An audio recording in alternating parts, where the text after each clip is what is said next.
อันนี้ไอคอนภาคมุ่งอะไรละมุ่งขี่ซิงซ่าสวรรค์ตัวสูงๆเนี่ยแล้วก็ให้ขี่ฮอบเดียวอันนี้มุ่งจอดรถอันนี้เป็นอนซาสูง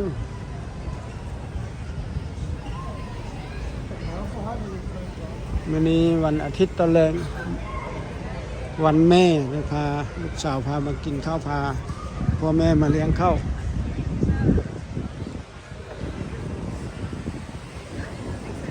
เมืองออร์แลนโดนี้มันเป็นเมืองท่องเที่ยวบ่เอิ้นมงเที่ยวมงเล่นมงกินมงใส่จ่ายเงินเบิด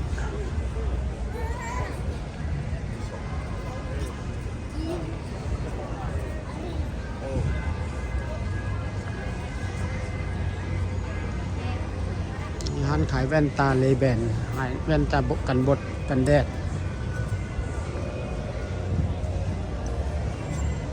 ปราดาเวอร์ซาซีไมโครโคพาราโรยหลายยี่ห้อยังบอกเข้าเบิ่งแว่นตาบ่เข้าไหม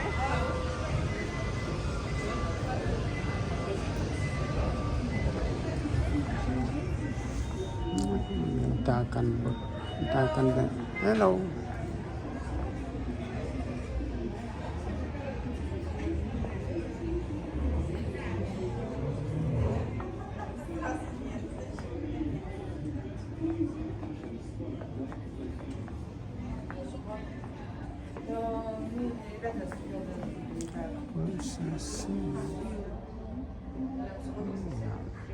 ตาดิงามเลยวิซาซีของอิตาลีอันนี้ตัวนี้ของผู้ค่าก็มีเป็นสีดำอันนี้เป็นสีขาว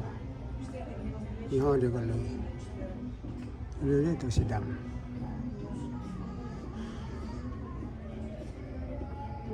ตัวนี้ก็คักวิซาซีกัน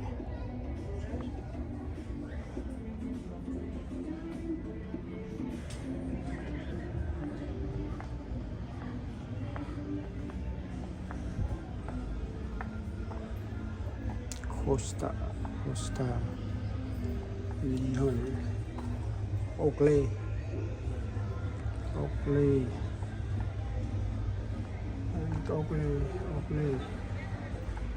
พวกนักกีฬาต่างนักกีฬาอันนี้ครับพลารอย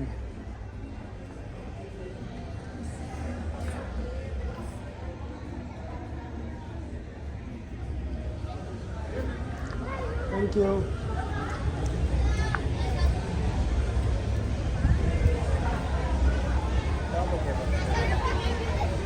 น้ำหอมน้ำโอเลี้ยงน้ำโอเลี้ยง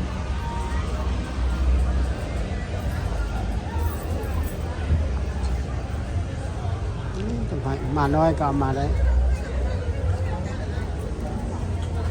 คิ้ว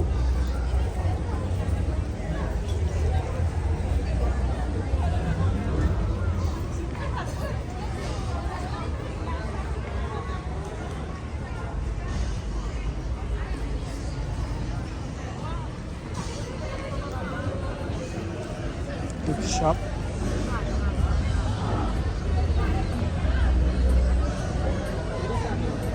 เนี่ยสินซาสวรรค์สาวย่างมาแล้วมา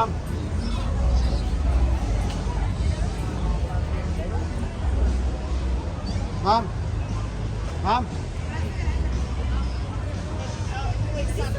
He likes to send her home. Like I asked about it.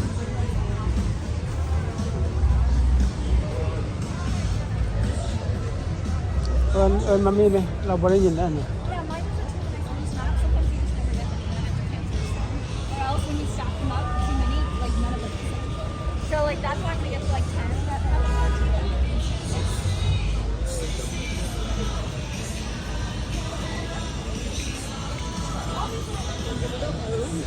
She here? She's here.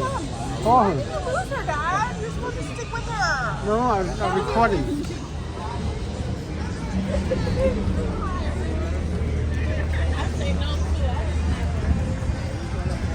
สิงซาสวรรค์เอาให้ขี่หอบเดียวมันไปซ่าๆสู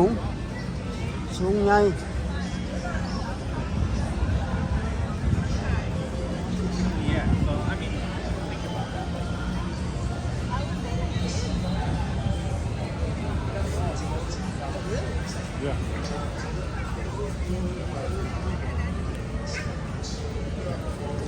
มันเน่งอยู่แล้วนะมันก็เน่งก็ปิ้นนะมันบ่ได้ปิ้นไวอันไฟมันเฮ็ดคือไวแต่ว่าจริงๆมันไปบักซ่าๆ20นาทีหอบหนึง20นาทีหอบหนึงอยู่ในให้มันมีบาร์กินเหล้ากินอย่างพร้อมได้อยู่ในตู้สามารถซื้อเหล้าซื้อเบียร์กินได้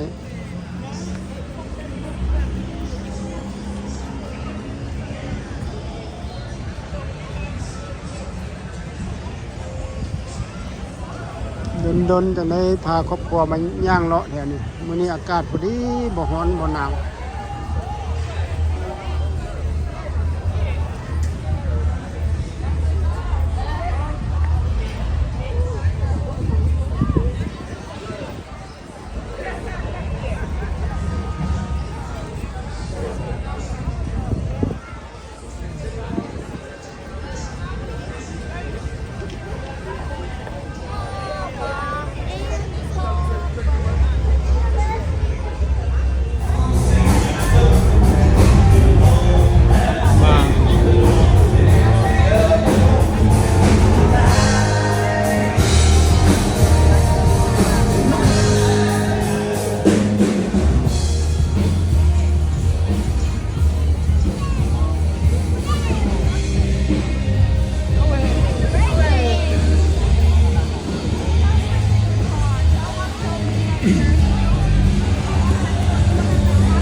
They remodeling. Wow.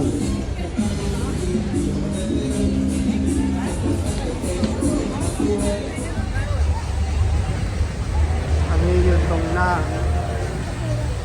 สิงซาสวรรค์มีหอบละเทื่อละหอบไป2 หอบตรงใจ2 เทื่อมีซื้อ2 ทิเก็ตไอคานภาคเมื่อกี้เห็นบริษัทเริ่มแรกนั้นบริษัท Eye of Orlando วันนี้เป็นไอคานภาคในนั้นมีเวทีมีโรงหนังมีเวทีคอนเสิร์ตอย่างคนนี้อยู่แล้ว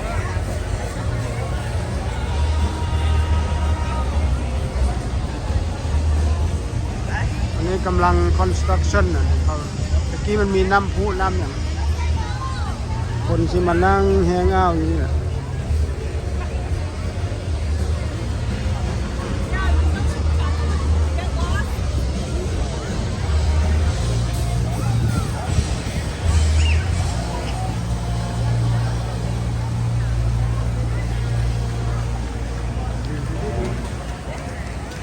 ก็ห้วยน้ำเฮ็ดเอาแมนเมดริเวอร์คานาลครีกแมนเมดครีกห้วยลำธารเฮ็ดเอาคนเฮ็ด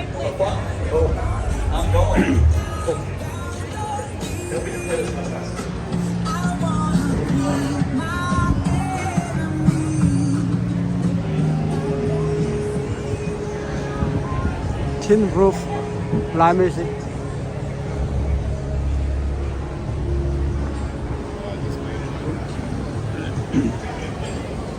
อันนี้ห้านขายขนมฮ้อนขนมออกไอซูการ์แฟคทอรี่บริษัทเห็นน้ำตาลพวกเบาหวานมาใกล้บ่ได้เลยแค่นี้ย่างกายก็เป็นอะไรเบาหวานพวกเป็นเบาหวานนี่น้ำตาล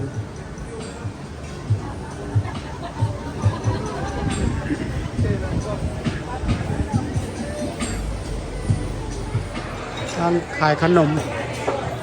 ขายน้ำตาล ร้านของหวานมีฮอนเหล้ากับขายฮอนเหล้าขายกินเหล้ากับน้ำตาลแล้วก่อนกินเหล้ากับของหวาน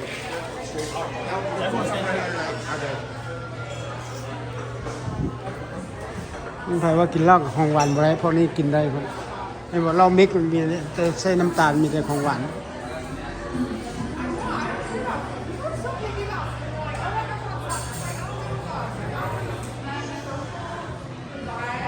นี่ก็หวานหมดเลยพับคอน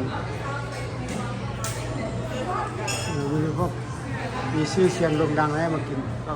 มาโฆษณาให้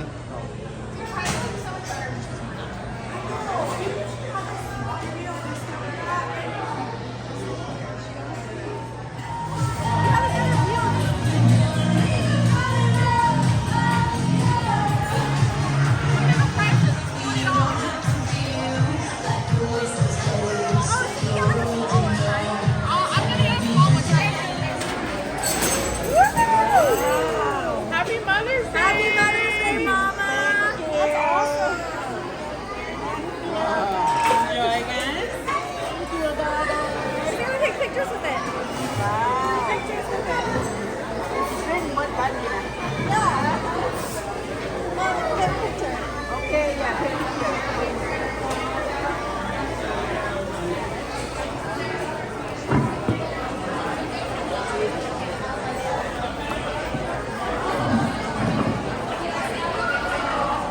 Wow. Look at me. Okay, look at Angela. Angela will probably do better than this. Mom. One more.